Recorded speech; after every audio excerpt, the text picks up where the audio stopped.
Hello everyone and welcome to the World Rapid and Blitz Championship that starts today, and it's going to be played out throughout the next 5 days. We're going to have 3 days of Rapid, that's 15 rounds of Rapid, and then 2 days of Blitz to decide the new World Rapid and the new Blitz champion. In round 1, it's Magnus Carlsen versus Azamut Utegaliyev, well, not a Grandmaster, he's a player from Kazakhstan, and he doesn't have a title, but he is rated over 2550, so definitely plays with the strength of a Grandmaster. I don't know why he's untitled, but I'm sure there's a very good reason for it. And we do have a venue, a nice photo of the venue. There you have it. This is the Moscow Luzhniki Stadium. This is where the World Rapid and Blitz Championship is being played. So there you have it. It's really beautiful. Even though the organizers are Saudi Arabia, the venue is, well, the championship takes place in Moscow for certain reasons. So that being said, let's check out the game. Round 1, Magnus with the white pieces opens with e4. And we have d5. Very interesting, since the previous game we've shown is Carlsen actually played the Scandinavian against Alireza Firouzja. And it is the same variation. E captures, queen captures, knight c3, and now this queen to d6 line. Seems to be becoming very popular. Magnus goes d4, we have c6, and now knight to f3. So just going for some nice development, knight f3, and now knight to e5. A very nice outpost for the knight. Knight bd7, hoping to trade off some pieces, and now knight to c4, getting the queen to a less active square. We have queen back to c7, and now white will continue his attack with queen f3, bishop to f4, where he can further harass the queen. But first, Magnus includes a4. But okay, with a5, black does the same, and now there is one game where g3 was played. Queen to f3 now is a new move. Queen to f3 wouldn't be a new move without the inclusion of a4, but with the inclusion it is, but it's pretty much the same idea. We have knight to b6, again offering a trade of knights, and now bishop to f4, forcing the queen further back, queen back to d8. And now we have bishop to e5. You do have to defend the d4 pawn somehow. If you just castle, then bishop g4 will win some material for black. So instead, bishop e5, Magnus just defends the pawn this way, and now bishop g4 doesn't really do anything. It's simply queen g3, and already you have threats of bishop captures and queen just winning a piece. So knight b to d5, centralizing the other knight, and now Magnus trades. And it's a good trade for white, because black is unable to capture with the queen due to knight b6. And now after you trade queens, you will lose material here. You cannot save both the rook and the bishop, because the b8 square is covered by the dark square bishop. So knight captures on d5, and now we have c3, strengthening the center. And knight back to f6 now. Now black has to decide how to further develop his pieces. He's going to play bishop to e6, but then he wants to first trade off his light square bishop, not doing anything for the moment, and then he's going to play e6, get the bishop into the game, and hopefully finish development. Bishop d3, Magnus is ready to castle, and bishop to e6 now. As planned, Magnus just castles, and now bishop captures on c4. Bishop captures, and now e6. Now one of the bishops has been traded, but Magnus remains with the bishop pair and plays queen to g3.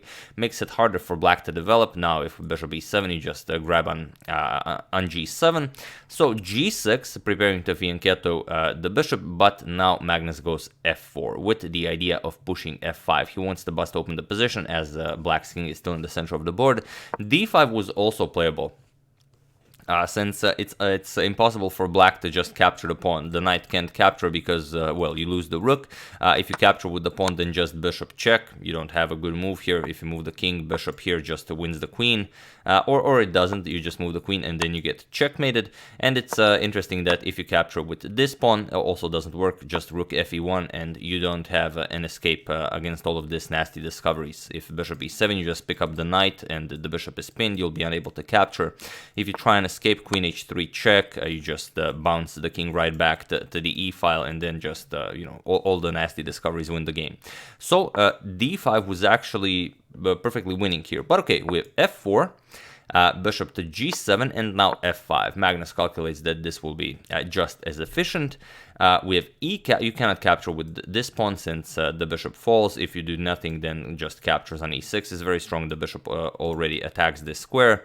So e captures on f5 was played, but now Magnus just opens up the e file for the rook with tempo. So bishop c7 attacks the queen, queen to c8, and now queen to d6, taking away the f8 square from the black king, and now the rook is coming into play. So knight to e4, blocking of the e file, but just rook a to e1. And here, queen to d7. Utegaliyev hopes to trade off queens and then continue the game, but Magnus has something else in store. So feel free to pause the video and try to find the winning idea for Magnus while I give you a couple of seconds. So for those of you who were able to do it, congratulations on finding either of the two ideas. If you found bishop captures on f7, that works, but it's just a different move order. Magnus played rook captures on e4, which is basically the same line. You are now in check, you have to react to this, so the rook has to be captured. We have f captures, and now bishop captures on f7. Just taking away all the squares from the black king. Now the black queen is forced to capture, which means white wins the queen. Also, you have to now capture the rook because there's the mate threat, just queen e7. King captures on f7 was played, and here Magnus just played queen to d7, check, and it was in this position on move 26 that Azamut Utegaliyev resigned the game, and a nice victory for Magnus Carlsen in round 1. If you remember last year, Magnus lost his game in round 1, which really affected the rest of the tournament. So here he really took it seriously, and he played a fairly perfect game.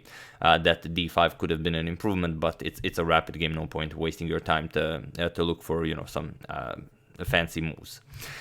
So yeah, here he resigns because if the king moves, just check king f8 and bishop d6 is mate, and if you want to go down the board, it's not really going to be any better, just bishop e5 check, king g5, queen e7 check, king moves, and now you can just threaten mate, and there's no way to defend. If h6, you just play h3, then g4 will be mate, and if g5, you just rush the king down the board, king h4, you give up a bishop, captures, and now queen to f2 is mate. So pretty much everything black does, not pretty much everything black does is mate, so after queen d7 he resigns, and a very interesting start to the tournament. Magnus wins his first game. So there we have it. We're going to try and cover as many games as possible, although so many games are being played. We're probably going to focus on the top boards, and maybe tomorrow, hopefully some of you will check out some other games as well and use hashtag suggestion to tell me of all the other nice games that were played. So I do hope you enjoyed it. I would like to thank Doug McNabb, Edward Baker, Maxim Pisanensky, 1998, and Torrance Fike for a contribution to my channel. Thank you a lot. I really appreciate it. As usual, you are welcome to check 2 of my previous videos here. Thank you for watching, and I will see you soon. Like I said, for the next 5 days, we are covering the World Rapid and Blitz Championship in Moscow. So thank you all. I will see you soon, and have an excellent rest of your days. More games soon to come.